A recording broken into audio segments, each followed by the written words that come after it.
see insofar as my gardening.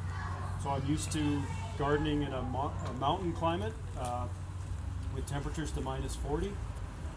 I use some of the same species up there that I do down here, and I'm using some of this stuff at my place at Sun Peaks right now.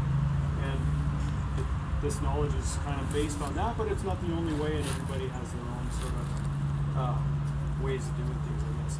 So I'm kind of going to go off of my visual aid there. That's about as good as it gets for me. But everything I'm going to talk about is encapsulated in that kind of easel, and I'm going to kind of base my discussion on that logic of kind of sub-slides 1, 2, 3, and 4. So when I talk about cactus species that I would use outside in Vancouver, I'm really only talking about a few genera. Some people, and myself included, I've had some success with, the gymnocalyciums, the hardier ones, the hardier mammalarias. But generally speaking, I don't consider that best practice. What I do consider best practice are a few of the Echinocereus species. So Reichenbachii in all of its forms, Echinocereus triglochidiatus in all of its forms and its related plants like mohavensis and whatnot,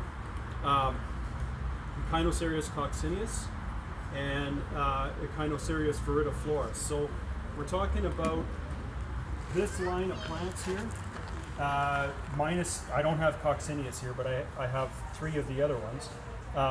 And they're kind of the backbone of the whole exercise because they have an enormous amount of variability such that you could really make a hobby out of just collecting this one genera, which is great. They're also, as I noted on my visual aid there, they're all hardy to at least USDA Zone 5, so much colder than what we would experience in Vancouver.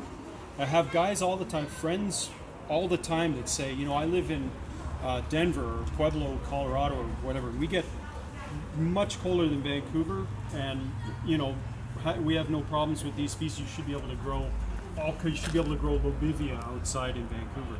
But my comment to that is they get probably a quarter of the liquid precipitation that we get, and they also, on the same week that they have 0 Fahrenheit, they also have 70 Fahrenheit, whereas we can look forward to another 6 months of rain here. So that's where I find that the very hardy plants are much better off here than anything that's marginally hardy. So somebody asked about this variegated agave perii, and I commented back that I brought this as an example of what not to use. So this is a cute plant. You really want to stay away from the named cultivars of something like agave perii.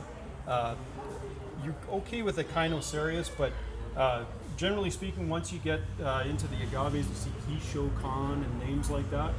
Don't try to grow them outside because you'll waste your money like I did. You're better off just going with straight species if you can find them, and a great location to find that kind of thing is in this sale for sure. Just to complete the discussion of cacti, Pediocactus simpsonii is another bone hardy thing. I can grow that outside at Sun Peaks. It'll see temperatures below 35 below. No snow cover. I protect these things from snow because they're typically not going to like 10 feet of it. This poor guy's on life support, but I'm gonna actually plant this today, and this is going to be a finalized planter, and it's going to be heading to Kamloops. So I brought the guy that's kind of sick and needs to go into soil right about now. This is Escobaria vivipara. So this is something that's native to Alberta and Saskatchewan and Manitoba. Of course, it's bone hardy as well. So that is another kind of backbone of the hardy cactus garden and troughs. And I actually just bought this today. I wasn't going to bring any Opuntia, but this guy, I couldn't help myself. But that's an example of another very hardy plant. The one strike against Opuntia is that they typically don't do as well in troughs. They won't flower as aggressively, and they won't spread as aggressively as they would in the ground. And the other thing I would add is that this is going to be a large trough plant. Like, you're going to want to some of those smaller plants for a trough. Accompanying plants, I'll just talk a bit about them. So this is agave utahensis. I collected that seed in northern Arizona and grew it. I was telling folks earlier, kind of have the benefit of the fact that I'm about to move. So I'm moving to Kamloops, and I had to dig up a lot of plants from my garden, and this is one of them. So this guy's lived outside in my yard for years now, since probably 2018, I guess. And this year I'm able to kind of transport it around and show it to people because it came out of the ground. Another good one, agave neo-mexicana, so closely related to agave perii. And there's a few good agaves that are okay outside. This cold spell that we had this past year, I did lose agaves in smaller pots, but generally these big guys were okay, and if they're in the ground, they're fine. These are probably USDA Zone 5 plants, so cold's not going to affect them. What else have I got here, just briefly? If you can find it, Yucca nana, great trough plant, beautiful little yucca. Does tend to spread, and these heads will get about yay big, I guess. Really beautiful little yucca from Utah. And this is one more, another dwarf yucca, Yucca Harrimaniae. Again, this is one that I was able to grow in the interior to -40 with no snow cover. Really hardy like Yucca glauca is. You don't find these often though. I've had to grow these things from seed, and I'm awash in little seedlings of these things. So I think that's what I was going to talk about in terms of accompanying plants, except for one more, Delosperma. So, out on the curbside at my house, there's so many varieties of these things. They're absolute showstoppers. Right now, they will stop traffic. I grow them in addition to in these bowls. I grow them out on this is oxygen to the roots. So you want to avoid soil at all costs. If things are going to be getting any rain during the cold months, you want to make sure that you grow them in a medium that's pure mineral. That raises eyebrows with people because in Vancouver, I think our baseline understanding of soil is the Fraser River Delta, which is black soil. And for us to imagine, well-drained soil or an all-mineral medium, I think people need to travel and go down to Arizona and see what this stuff grows in to really learn how nutrient poor it is. The other thing is, this is in my scree garden, which supports a lot of different plants. You could almost consider this ballast. It's just there to hold things upright. Even if they are not exactly happy lean, which you'd be surprised how much is happy being grown lean, you can always give them a half-strength shot of fertilizer twice in a growing season, and it'll be as if they were in soil and had nutrients. So I do encourage a pure mineral medium. I did not do it as this test medium for today because this trough is going to go to Kamloops where you get much less rain. So if you're not going to require a pure mineral medium, then why do it? I would also use this if you're in Vancouver, if you can guarantee that your placement of your bowl or the placement of your plants in general are outside of the rain, then no harm to use this stuff. It just has to be able to dry out before winter so that roots can continue to get moisture. Where am I here? Number 3. No, I can see it. I'm good. Yeah. So I actually kind of skipped ahead there into a discussion of microclimates, but I'll kind of back up. Where you want to grow this stuff, I guess, is probably not much surprise. You want to have it in a sunny and hot position. So a south-facing wall of a house, if this was south-facing with that overhang, it would be great because you could have a strip of bare land underneath that overhang, and you discover that nothing else will grow in that spot anyway. It's just the foundation of your home and some construction dust in front of it. That's exactly the kind of area that I took advantage of at my house in Delta for the last few years. So like I said, dry under the eaves, a covered patio like what I do at Sun Peaks, but you have to use hardy plants for sure. Or like I said there, or not dry. You can do this under full rain. I've done it. It seems hard to believe. Definitely Opuntia are well suited under full rain, but zero soil. I do it in pure, basically pea gravel with a bit of sand in it, and a nominal amount of this Tephra Grow product that you can get from some nurseries, but unfortunately not all. It's just basically lava rock. It's small scale scoria, but it's great stuff because it doesn't float like pumice, but it's very porous like pumice. And it's called Lava Grow. Brought it. $20 for a bag like that, and it's a steal. It is great stuff. You could grow them in, like, if you wanted to spend the money, you could fill this bowl here with that and grow them straight in that. No problem. And you could leave that out all under the rain all year if you choose the right species. I probably wouldn't do it with the Pediocactus, but the others I probably would, yeah. Definitely the Opuntia. Thank you. Yeah. That I get at Arts in Langley, in the township. Arts Nursery.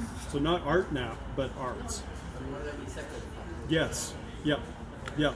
And that's the only place I see it, but I don't go to commercial nurseries very often. So it could be elsewhere, but they seem to have it regularly. Like if I clean them out, when I come back, it's back. So really neat. I'll have to check Amazon. Yeah, well, yeah. But yeah, it's a really neat product. I love pumice. I think this is a better product than pumice because it doesn't float. It also looks cool. So, I already kind of talked about the medium and gritty soils and pure mineral soils. You definitely want to have, if you do use soil, you definitely want it to be very gritty.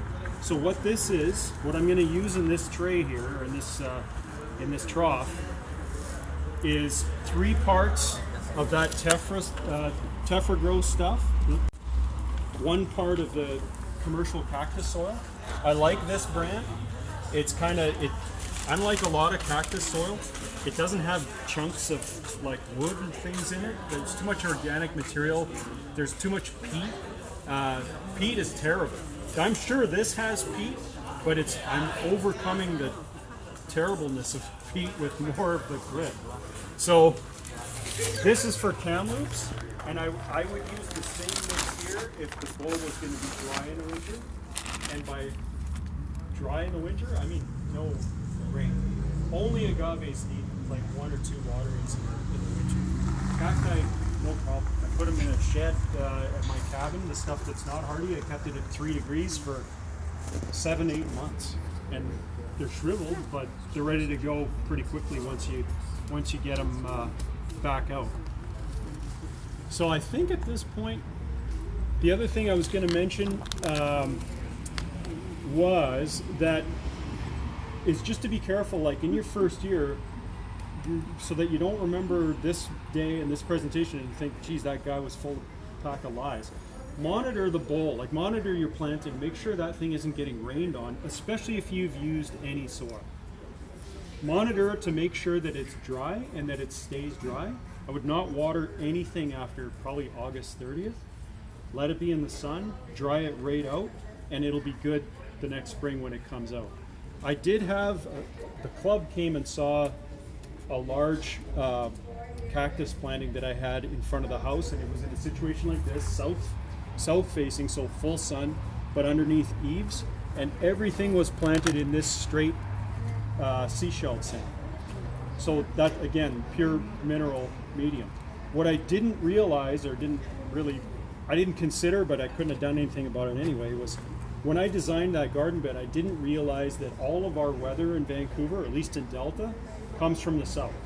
So this stuff was getting rained on every day. Like this material was wet all winter.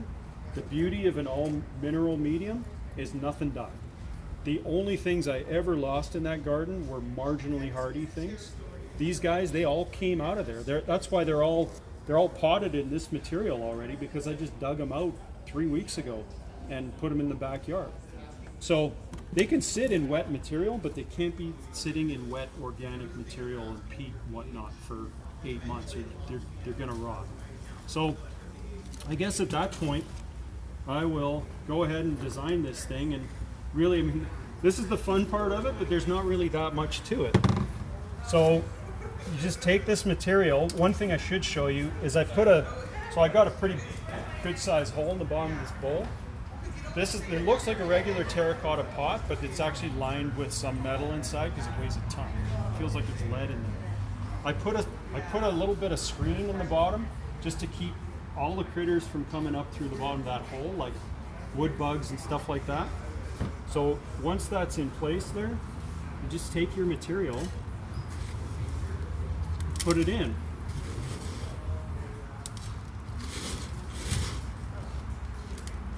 It might be a bit too much. So the first one I'm gonna work on here, I didn't bring I'm just gonna rip it right out of the pumice. But this is that sickly guy. It's alive because I can see new growth in the center of this. This is Pedicactus simpsonii. But these things do not like transplanting, and now I sold a cabin in the interior last year, and now I'm selling my house here. I've done this twice. So I'm rapidly diminishing in my numbers of Pedicactus. I noticed it does have a couple of new roots on it. So I think it's going to be okay. Maybe I'll wait till that's built up a little bit and plant other stuff first. So let's do this big right. Oh, I brought this terracotta pot. You can use this. $3 at Dollarama. So pretty cheap. So, like I said, these guys are planted in pure seashell sand. I'm just going to crumble a bit of it off, but I don't mind just planting it directly into that medium with a clump of sand around it, because I don't really want to manhandle these roots anymore. But one thing I'll mention is that if you were to buy like if you were to go to Arts to look for that lava grow, you'd see they have a bunch of Opuntia. But the material that they're grown in, you got to get rid of that, because it will kill your plants if you plant them outside and they get rained on. It's almost pure peat. This goes for all nursery plants. Like, yeah, because it makes it look great in cultivation. They can water the heck out of things in a greenhouse in the spring and fertilize the heck out of them. But really, it's a sponge that is like exactly the opposite of what these things require for successful culture. So if I was to take all the sand off, and a little bit's fallen off here, you'd see that those roots are squeaky clean. So even when I grow all of my own plants. When I grow my own plants, I grow them in this in commercial cactus soil, just like most people do. But when I go to plant them out, I clean my own medium off of the roots before I put it into the ground. So you definitely don't want to prep, an A1 potting medium for a rainy location and then plant them in a lump of peat that negates the point of what you're doing. So I'm just going to put this guy in. Well, that's pretty deep. Yeah, it's pretty deep. Yep, it's coming apart now. Yeah, I guess I can build it up a bit.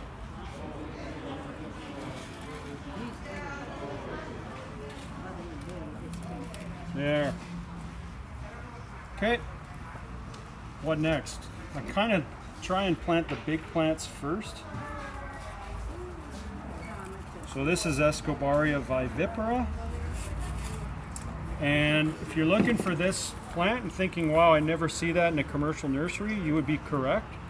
But there's 4 of them, I think, on a counter over there that a lady is selling. I think she's here somewhere. Yeah. And there you are. So those are the Alplains seeds, and they're from Albany County, Wyoming. That's another plant that I was able to overwinter at my cabin at -40 with no snow on it.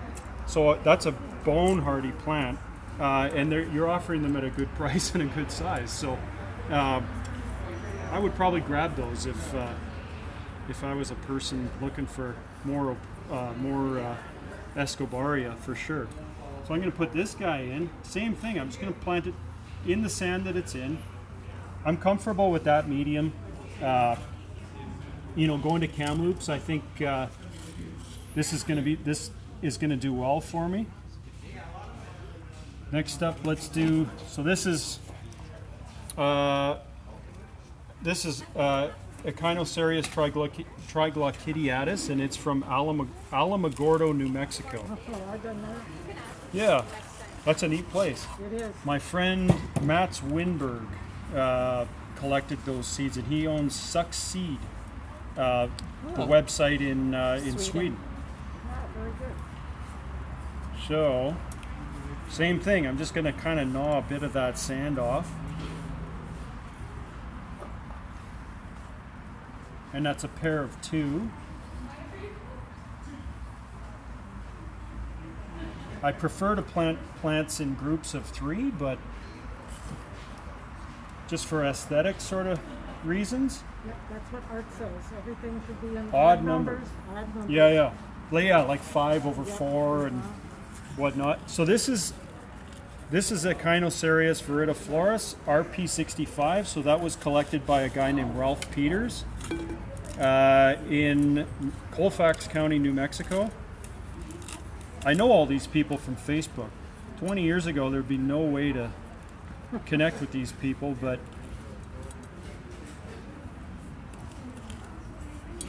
I'm going to take a bit more extra of that sand off because that's a huge pot for such tiny plants.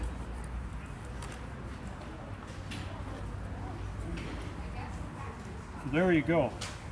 Now what am I going to do with that poor pedicactus there? Nothing. He's going to get his own pot at home later on, I think. And then I'm going to just give these guys a bit of ballast. You should put the tall one in the middle. Nah, I want to put rocks in the middle. Oh, right. I'm a rock wall, so more rocks the better. Okay, so there's a watering can here. How much of the soil you have to dig out and replace by rocks? So when I do it outside, I usually build a berm, so I don't have to remove any soil. They're shallow rooted, so they don't need very deep. Thanks. They don't need very much depth at all. But what if the soil already there, like they're already You either got to build on top of it or get rid of it. But one thing I did with my scree garden, so the one that's this material, I hate using landscape fabric, but I did use landscape fabric. And the reason I did it was that the garden was, in my mind, so experimental. I did not want the roots of these plants mingling with the soil that was below, because then if they all croaked, I'd be wondering forever if it was because they got to that black soil. So I did put landscape fabric in. In hindsight, I don't think I needed to. What died this year was because of sheer cold. That Christmas week was brutal. And things that I had that were rated USDA Zone 7, and all, all the famous, like the agave cultivars like Ovadifolia, Perrii, J.C. Ralston, all those things that are, I would argue they're borderline. They aren't hardy reliably here. I would take a species agave any day, like just something collected from a mountain in Arizona, any day over something that was put together in a nursery. I don't know how I got to that, but basically speaking, yeah, I had landscape fabric underneath, and I'm not sure it was really necessary. Yeah. So you'll notice I'm watering stuff in. I just want to make sure that the roots are making contact with the medium. I don't want there to be a whole lot of pockets down there of air and whatnot. Wouldn't be the worst thing that happened, but. And this is just a pretty plain Jane tray. I mean, I'm a good friend of Paul Spriggs, alpine gardener in Victoria, very well known, who's like a pioneer of European crevice gardens, and I'd love to do that here, but in the time we have, probably can't. But these do look great in tufa or crevices or whatever. The good thing about cacti and other succulents is that they look great however you plant them. They don't, you know, I come from the alpine gardening world where you really want the planting to look natural. You want it to look like a mountain. But when you look at cacti, you know, so many of us have visited Phoenix and places like that where the landscaping is overdone. There's lots of space, there's a specimen plant, and then there's uniform gravel around it. But it looks cool. People don't mind that look. And so if you replicate that in your bowl, big deal. I mean, you're just emulating what most designers do in the world of horticulture, you know, in the Southwest. And it's not so far from how they look in habitat either. So, just gonna water these in a bit.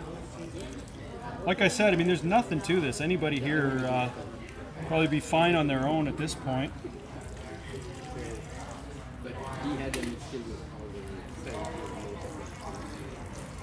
Make a big mud pie.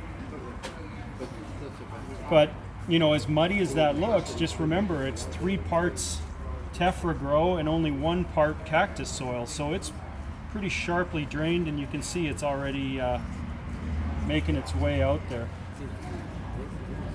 So I brought this material. So this is poultry grit.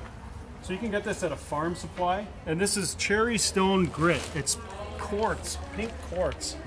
We use that a lot in alpine gardening to add grit to seed starter and whatnot to grow alpine plants that you can't buy commercially. It makes a neat top dressing for cacti because it's kind of pink. It kind of emulates a desert look. I find it very uniform, but in cacti, again, the uniform top dressing isn't such a bad thing. It kind of looks cool. Whereas in the alpine world, I'd be criticized for it not looking natural enough and it not random enough. It has to be more random. So what I did bring instead was more of the tephra grow that I can use as a top dressing, and it'll kind of look cool if I just bury a few black lava rocks. And when I say bury, it always looks best if you bury them a bit. It looks more natural, even if you just bury it with the top dressing a bit. So when I commented you were doing it very low, that's what you wanted. Because it's such a, I didn't mound it up because it's such a well-drained medium in the first place that I'm not too worried about, you know, it's not going to lake. But that having been said, I mean, I may go home tonight and look at this and say, you know what, I'm going to redo it. There's just